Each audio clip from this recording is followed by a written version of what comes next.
Hello student, आज हम लोग पढ़ने जा रहे हैं class 12 physics unit first electrostatic. इसके अंदर फर्स्ट पढ़ रहे हैं इलेक्ट्रोस्टैटिक चार्जेस। अब सबसे पहले डिस्कस करते हैं हम लोग कि इलेक्ट्रोस्टैटिक क्या होता है। तो इलेक्ट्रोस्टैटिक होता है electrostatic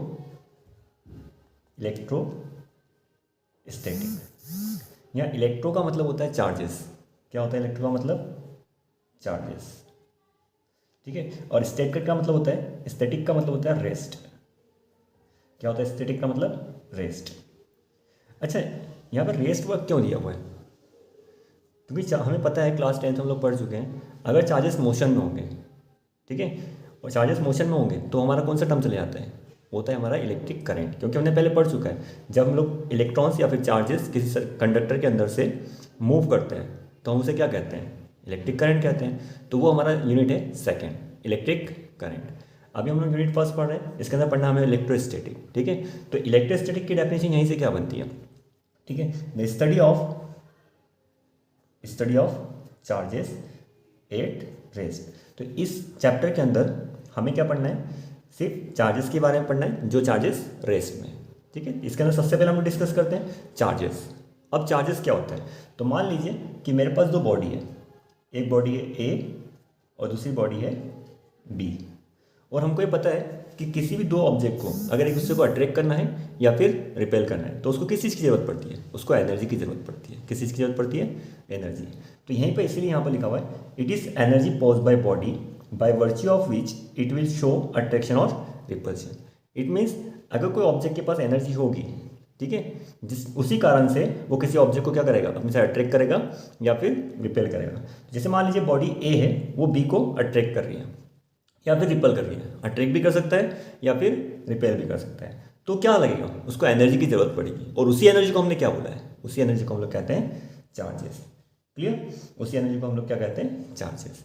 it is energy pause by body by virtue of which it will shows attraction और रिपल्शन।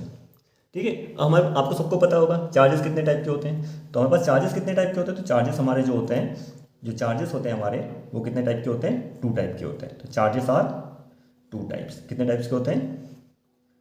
2 टाइप्स के होते हैं। ठीक है, कौन कौन से? तो पहला होता है पॉजिटिव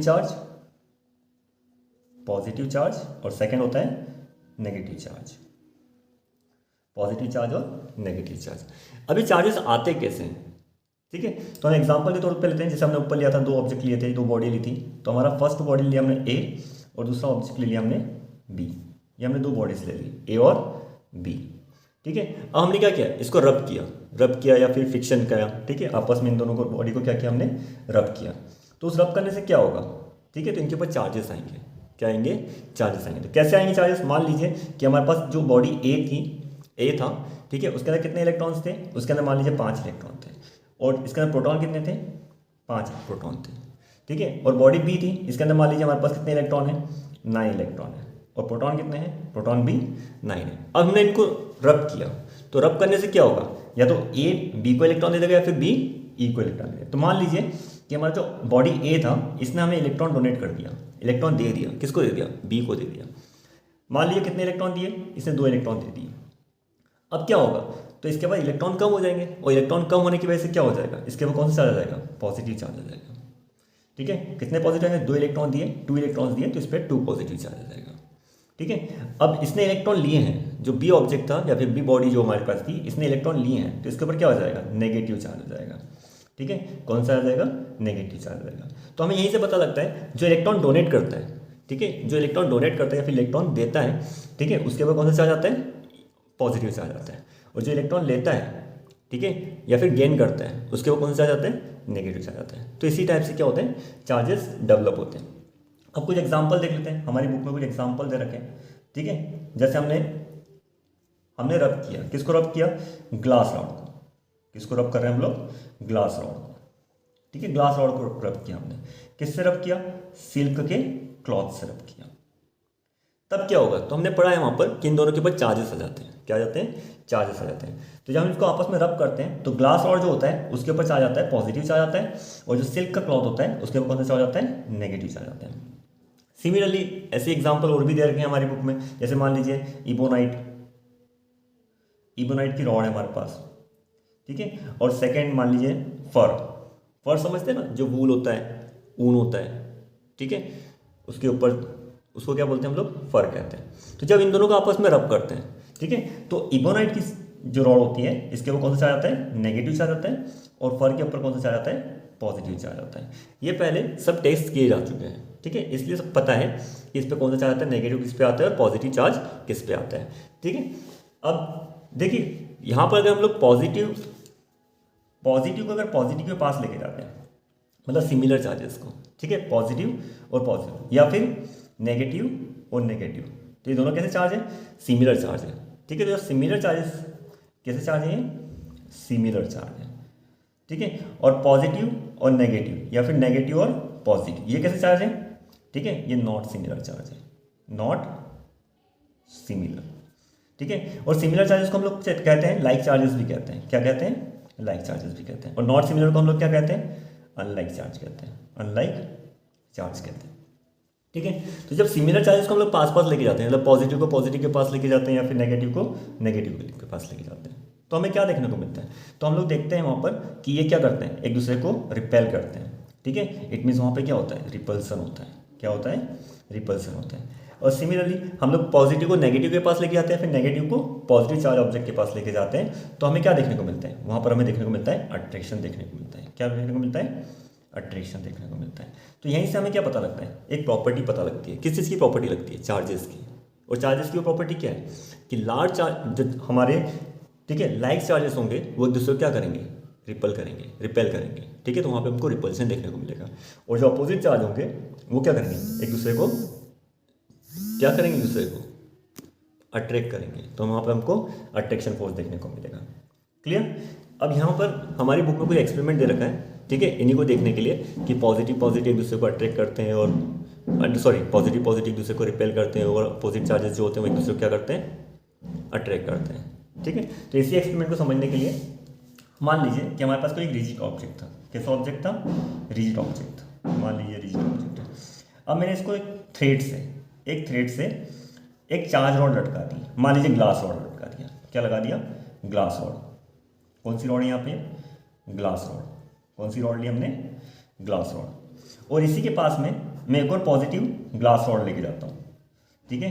कैसी रॉड ले रहा हूँ मैं, पॉजिटिव ग्लास रॉड, ये हमारी होगी पॉजिटिव ग्लास रॉड। तो जब मैं एक पॉजिटिव ग्लास रॉड को दूसरी पॉजिटिव ग्लास रॉड के पास लेके जाऊँगा तब क्या होगा, तो हमें देखने को मिलेगा कि ये इसको रिपेल करेगा, क्या करेगा, रिपेल करेगा। तो यहाँ से हमें पता लगता है कि पॉजिटिव को अगर पॉजिटिव के पास लेके जाते हैं तो क्या मिलता है, होता है रिपल्सन होता है, ठीक है। एक दूसरे को क्या करते हैं, रिपेल करते हैं, क्या करते हैं, रिपेल करते हैं, ठीक है, क्या करते हैं, रिपेल करते हैं। ऐसे ही हम लोग क्या करते हैं, अपोजिट चार्ज के लिए भी एक एक्सपेरिमेंट कर लेते हैं। मान लीजिए कोई रिजिड सब्सटेंस है, ठीक है, इससे एक थ्रेड बांधते हैं और इस पर एक रॉड लगा देते हैं, ठीक है, ये रॉड लगानी है। कैसी रॉड लगानी है हमको, पॉजिटिवली चार्ज रॉड लगानी है, ठीक है। तो हम यहाँ पे वही ग्लास रॉड ले लेते हैं फिर से, तो हमने ये ले लिया यहाँ पर ग्लास रॉड। कौन सी रॉड लिया हमने, ग्लास रॉड लगा दिया, ठीक है। ये हमारे पास ग्लास रॉड थी, कौन सी रॉड है ये, ग्लास रॉड। अब इसके पास में हम लोग लेके जाते हैं, मान लीजिए इबोनाइट की रॉड। कौन सी रॉड लेके जा रहे हैं, इबोनाइट, ठीक है, इबोनाइट की हम लोग रॉड लेके जा रहे हैं। ऊपर एग्जाम्पल लिखा था ना, और अपने ऊपर पढ़ा था कि इबोनाइट रॉड के ऊपर कौन सा चार्ज होता है, नेगेटिव चार्ज होता है। तो यहाँ पर हम लोग नेगेटिव चार्ज लेके जा रहे हैं, ठीक है। तो पॉजिटिव चार्ज रॉड को हम लोग नेगेटिव चार्ज रॉड को हम लोग पॉजिटिव चार्ज रॉड के पास लेके जा रहे हैं। तो हमें यहाँ क्या देखने को मिलेगा, यहाँ पर हमें देखने को मिलेगा अट्रैक्शन फोर्स, ठीक है। हम लोग देखेंगे कि ये दोनों एक दूसरे क्या करेंगे, अट्रैक्ट करेंगे, ठीक है। तो इस एक्सपेरिमेंट से हमको पता लगता है, ठीक है, कि पॉजिटिव अगर पॉजिटिव के पास में लेके जाते हैं या फिर लाइक चार्जेस को हम लोग पास में लेके जाते हैं तो वहाँ क्या देखने को मिलता है, हमको रिपेल्सन देखने को मिलता है। एक दूसरे को वो क्या करते हैं, रिपेल करते हैं, ठीक है। और जब अपोजिट चार्ज या फिर अनलाइक चार्जेस को एक दूसरे के पास लेके जाते हैं तो एक दूसरे को क्या करते हैं, वो अट्रैक्ट करते हैं, ठीक है। क्या करते हैं, वो एक दूसरे को अट्रैक्ट करते हैं। क्लियर, इसमें किसी कोई प्रॉब्लम। देखिए अब हमने ये एक्सपेरिमेंट देखा जिससे हमें पता लगा कि क्या होता है, लाइक चार्ज एक दूसरे को रिपेल करते हैं और अनलाइक चार्ज हमको एक दूसरे को क्या करते हैं, अट्रैक्ट करते हैं, ठीक है। अब इसी के आगे हम लोग पढ़ते हैं यूनिट ऑफ चार्जेस। जैसे हम लोग लेंथ को मेजर करते हैं मीटर में, ठीक है, तो वैसे चार्जेस की भी तो कोई यूनिट होती होगी, ठीक है, मेजरमेंट करने के लिए। तो यूनिट ऑफ चार्जेस क्या होता है, तो यूनिट ऑफ चार्जेस होता है कूलम। क्या होता है, कूलम। क्या होता है, कूलम, ठीक है, कूलम। इसका सिंबल क्या होता है, इसका सिंबल होता है C, ठीक है। और कूलम क्या है, चार्जेस की एसआई यूनिट है। कौन सी यूनिट है, एसआई यूनिट। अगर एसआई यूनिट होती तो इसकी सीजीएस यूनिट भी होती होगी, ठीक है, सीजीएस यूनिट। तो चार्जेस की सीजीएस यूनिट क्या होती है, चार्जेस की सीजीएस यूनिट क्या होती है, चार्जेस की सीजीएस यूनिट होती है स्टेट कूलम। क्या होती है, स्टेट कूलम। चार्जेस की सीजीएस यूनिट होती है स्टेट कूलम। अब जैसे मीटर को हम लोग सेंटीमीटर में कन्वर्ट करते हैं, ठीक है, मीटर को किलोमीटर में कन्वर्ट करते हैं, तो वैसे कूलम को भी स्टेट कूलम में कन्वर्ट करते होंगे, ठीक है। तो 1 कूलम इक्वल्स टू होता है 3 × 10⁹ स्टेट कूलम, ठीक है। इसके ऐसा यूनिट होती है कूलम और सीजीएस यूनिट होती है स्टेट कूलम, ठीक है। और 1 कूलम इक्वल्स टू होता है 3 × 10⁹ स्टेट कूलम, ठीक है। इसका हम लोग पढ़ते हैं इसका डायमेंशन फॉर्मूला, ठीक है, डायमेंशन। तो आपने पता है करंट का फॉर्मूला क्या होता है, I = Q/T, ठीक है। तो ये चार्जेस का फॉर्मूला यहाँ से क्या बनेगा, Q = I × T, ठीक है। तो Q, अच्छा, इलेक्ट्रिक करंट की डायमेंशन क्या होता है, एम्पियर, ठीक है। और टाइम के लिए हम लोग क्या यूज़ करते हैं, डायमेंशन T। तो यहाँ से चार्जेस का, ठीक है, आपका डायमेंशन फॉर्मूला क्या बन गया, 81 और T1 प्लस के, ठीक है। तो ये हमारा हो गया चार्जेस का डायमेंशन फॉर्मूला। फिर आती है इसकी एप्लीकेशंस, ठीक है, कि हम लोग चार्जेस की एप्लीकेशन, चार्जेस को कहाँ यूज़ करते हैं। जैसे इसकी एप्लीकेशन आप देख सकते हैं, स्प्रे पेंट, ठीक है, पेंट करते हैं ना हम लोग, पेंट स्प्रेइंग। जैसे कार है, कार के ऊपर हम लोग क्या करते हैं, ठीक है, पेंट उड़ाते हैं तो उससे पेंट चिपक जाता है। दीवारों पर हम लोग क्या करते हैं, पेंट करते हैं, ब्रश से करते हैं ना, तो क्या करते हैं, उसको रब करते हैं। तो जो पेंट होता है, रब करने की वजह से क्या होता है, उस पर चिपक जाता है। क्यों, क्योंकि वहाँ चार्जेस आ जाते हैं, ठीक है। फिर आपने एक और एग्जाम्पल देखा होगा, जेरोक्स, ठीक है, जेरोक्स पेपर, फोटोकॉपी कराते हैं ना हम लोग, ठीक है। तो वहाँ पर क्या होता है, जो इंक होती है वो पेपर पे चिपक जाती है, पेपर पे स्टिक हो जाती है, ठीक है। तो ये भी इसका एक एग्जांपल हो सकता है, इसकी एक एप्लीकेशन हो सकती है। फिर यहाँ पर एक नेक्स्ट आता है हमारा charge and mass relation. Charges और मास के बीच में क्या रिलेशन होता है, ठीक है। तो चार्जेस और मास, मान लीजिए कि हमारे पास एक पॉजिटिव चार्ज है, ठीक है, और एक नेगेटिव चार्ज है, ठीक है। पॉजिटिव चार्ज है और एक नेगेटिव चार्ज है। अच्छा, ये पॉजिटिव कैसे हुआ, क्योंकि इसने इसको इलेक्ट्रॉन क्या किए होंगे, डोनेट किए होंगे। इसने इलेक्ट्रॉन इसको डोनेट किए। अगर इसने इसको इलेक्ट्रॉन डोनेट किए तो क्या हुआ, इसका वजन में क्या फ़र्क आया, इसके मास में क्या फ़र्क आया, इसका मास क्या हुआ, लाइटर हुआ, कम हुआ ना, क्योंकि इसने क्या किया, अपना इलेक्ट्रॉन क्या किया, डोनेट किया। तो इसका जो मास था वो कम हुआ। अब इसने क्या हुआ, जो हमारा बी बॉडी था, इसने क्या किया, ये ए बॉडी, ये बी बॉडी ने क्या किया, इलेक्ट्रॉन को गेन किया। अब गेन किया तो क्या हुआ, ये थोड़ा सा भारी हुआ, ठीक है। तो ये क्या हो जाएगा, हैवियर, ये होगा लाइटर और ये हैवियर। तो चार्ज एंड मास रिलेशन क्या होता है, कोई भी ऑब्जेक्ट अगर कोई किसी को इलेक्ट्रॉन देता है तो क्या होता है, उसका मास क्या होता है, कम होता है, और गेन करता है उसका मास क्या होता है, उसका मास ज़्यादा होता है, ठीक है। तो अगर इलेक्ट्रॉन डोनेट करेंगे या फिर इलेक्ट्रॉन गेन करेंगे तो भी क्या होगा, हमारे मास में भी चेंजेस आएगा। तो चार्जेस को ट्रांसफ़र करते हैं तो मास में भी ट्रांसफ़र होता है, ठीक है। अब जैसे आप लोग पहले पढ़ चुके हैं, चार्ज ऑफ इलेक्ट्रॉन, एक इलेक्ट्रॉन पे कितना चार्ज होता है, ठीक है। तो एक इलेक्ट्रॉन पे चार्ज होता है -1.6 × 10⁻⁻19 कूलम। ऐसे चार्ज ऑफ प्रोटॉन, एक प्रोटॉन पे कितना चार्ज होता है, और प्रोटॉन में कौन सा चार्ज होता है, पॉजिटिव चार्ज होता है। कितना होता है, 1.6 × 10⁻⁻19 कूलम, सिमिलर होता है, ठीक है। बस ये नेगेटिव होता है और ये पॉजिटिव होता है, ठीक है। ऐसे हम लोग मास ऑफ प्रोटॉन, एक प्रोटॉन का मास कितना होता है, तो एक प्रोटॉन का जो मास होता है वो होता है 1.6 × 10⁻⁻27 किलोग्राम, ठीक है। एक प्रोटॉन कितना मास होता है, 1.6 × 10⁻⁻27 किलोग्राम। और आता है मास ऑफ इलेक्ट्रॉन, एक इलेक्ट्रॉन पे कितना मास होता है, 9.1 × 10⁻⁻31 किलोग्राम। तो इलेक्ट्रॉन पे जो मास होता है वो कितना होता है, 9.1 × 10⁻⁻31 किलोग्राम।